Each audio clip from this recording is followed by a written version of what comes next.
जम्मू कश्मीर के राजौरी से इस वक्त की बड़ी खबर, जहां 11 दिन से सर्च ऑपरेशन चल रहा है। जंगलों में संदिग्धों की तलाश लगातार जारी है। इस वक्त की बड़ी खबर, राजौरी में 2 आतंकी छिपे हुए हैं जिनको तलाशा जा रहा है। रुक रुक कर गोलीबारी की भी खबर सामने आई। ऑपरेशन शेरूवाली के तहत इन आतंकियों को लगातार खोजा जा रहा है, ढूंढा जा रहा है। इनको इनके अंजाम तक पहुंचाने की पूरी तैयारी कर ली है।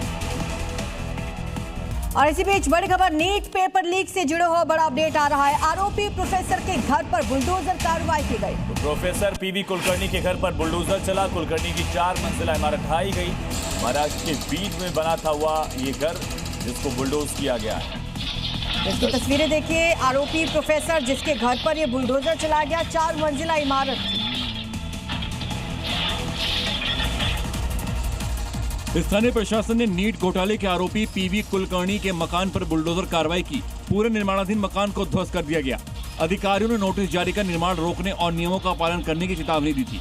पहले से विवादों में घिरे कुलकर्णी के लिए यह कार्रवाई बड़ा झटका मानी जा रही है।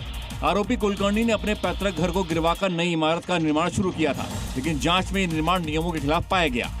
राजस्थान के दौसा में पुलिस ने नकली नोट छापने वाले गिरोह का खुलासा किया। पुलिस ने 4 आरोपियों को गिरफ्तार किया। इनके पास से 24,84,000 रुपए के 500 नोट के नकली ये करेंसी बरामद की है। पुलिस ने हरियाणा के फरीदाबाद से 2 आरोपियों को गिरफ्तार किया है, जबकि एक आरोपी को दौसा से गिरफ्तार किया गया है और एक नाबालिग को भी पकड़कर 47,000 रुपए की नकली करेंसी बरामद की है।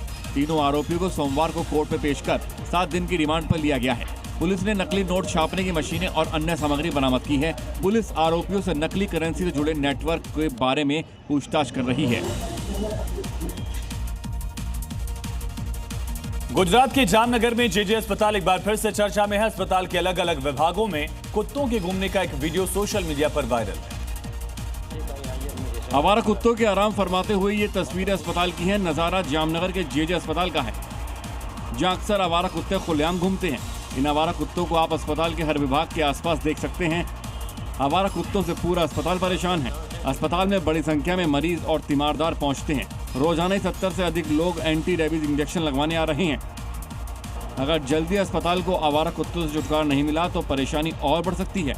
कई बार नगर निगम को आवारा कुत्तों की इस समस्या से वाकिफ करा चुके हैं, लेकिन अभी तक कोई ठोस कदम नहीं उठाया गया है। उत्तर प्रदेश के अलीगढ़ में आलू की लगातार गिरती बाजार के कीमतों ने किसानों की चिंता बढ़ा दी है। हालात ऐसे हैं कि कई किसानों को अपनी उपज बाजार तक पहुंचाने में भी घाटा उठाना पड़ रहा है। किसानों की मट्टी खराब।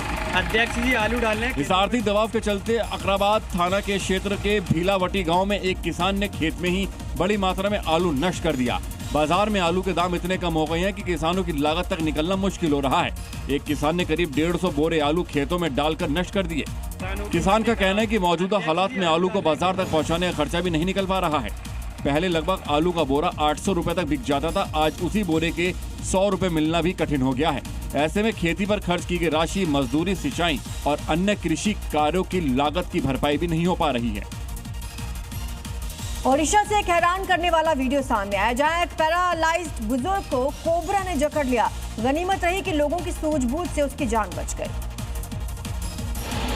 जिसका वीडियो भी सामने आ गया है। इस वीडियो में देखिए, एक बुजुर्ग जमीन पर बैठे हुए हैं और उनकी कमर पर कोबरा लटका हुआ है। कोबरा फुफकार मार रहा है, लेकिन बुजुर्ग हिल तक नहीं पा रहा क्योंकि वो पैरालाइज्ड है। इसके चलते वो किसी को मदद के लिए भी बुला नहीं पाए। लेकिन काफी देर के बाद एक शख्स कमरे में पहुंचा जो हैरान रह गया। इसके बाद कोबरा को कुर्सी के सहारे हटाने की कोशिश होने लगी। कई घंटों की मशक्कत के बाद आखिरकार बुजुर्ग को कोबरा के चंगुल से बचा लिया गया। लेकिन अब इस वीडियो ने हर किसी की रूह कपा दी है।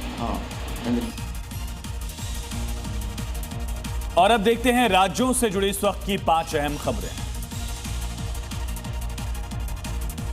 नोएडा अथॉरिटी ने जनगणना के काम में लापरवाही बरतने वाले कर्मचारियों पर सख्त कार्रवाई शुरू कर दी है। ड्यूटी से बचने की कोशिश कर रहे 2 नियमित कर्मचारियों को सस्पेंड करने की तैयारी है। साथ ही 5 संविदा कर्मियों की सेवा समाप्त करने की प्रक्रिया की गई।